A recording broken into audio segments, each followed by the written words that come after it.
उस माँ बाप का कर्ज चुकाइएगा। याद रखिएगा, उंगली पकड़ के चलना सिखाया है माँ बाप ने। उंगली पकड़ के अपने अधिकारी के कुर्सी पे उनको लाइएगा बैठाने के लिए, तब कर्ज उतारिया जाएगा।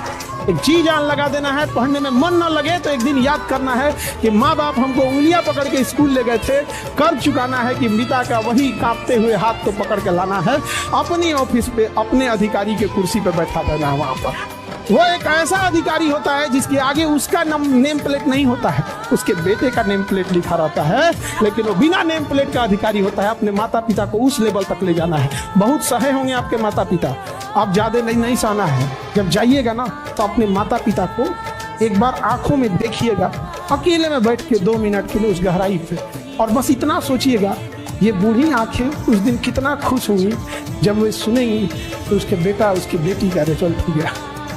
हमेशा याद रखना, जो इंसान मेहनत करके आगे बढ़ा है उसके पास सफलता के लिए जश्न मनाने का समय नहीं रहता है, क्योंकि सफलता इतना मेहनत कराकर आपसे हर एक ऊर्जा निचोड़ लेती है।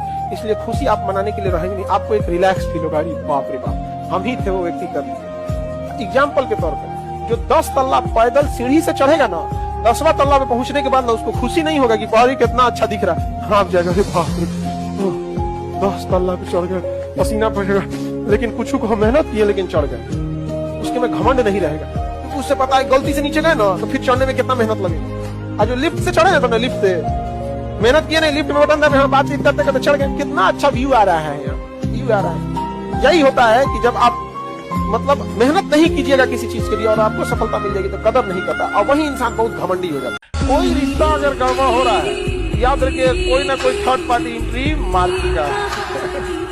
समझ में आ रहा है कि नहीं आ रहा है? कोई चीज तब तक, देखो भैया, चाय तब तक फीका नहीं लगेगा जब तक रसगुल्ला नहीं खाओ। नहीं समझ? अच्छे इंसान और अच्छी किताबें जल्दी समझ में नहीं आता है, वक्त लगाना पड़ता है। समझ आ गया?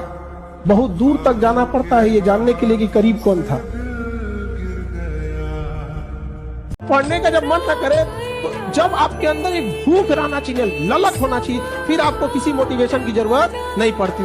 माँ बाप आपकी जरूरतों को इतना पूरा कर देते हैं ना, पैसा मांगो तो पैसा मिल जाएगा, फॉर्म भरने का पैसा आ जाएगा, आपको फल खाना है, घूमने जाना है, कपड़े इस वजह से इतना पेट भर देते हैं ना कि इंटरनल मोटिवेशन खत्म हो जाता है। तो सो दैट आपको एक्सटर्नल मोटिवेशन चाहिए। एक्सटर्नल, बच्चों पढ़ो तो कभी वीडियो देखेंगे तुरंत पढ़ना चाहिए, तले को नोटिफिकेशन आएगा, खाना खा लिए, गया मोटिवेशन, सारा मोटिवेशन तहस नहस हो गया। समझ आ गया कि नहीं आ गया?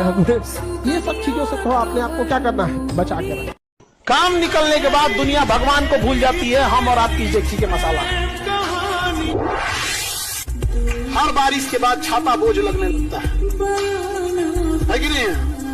क्या रहता है, जिंदा रहना और सांसें चलना जिंदगी होती है।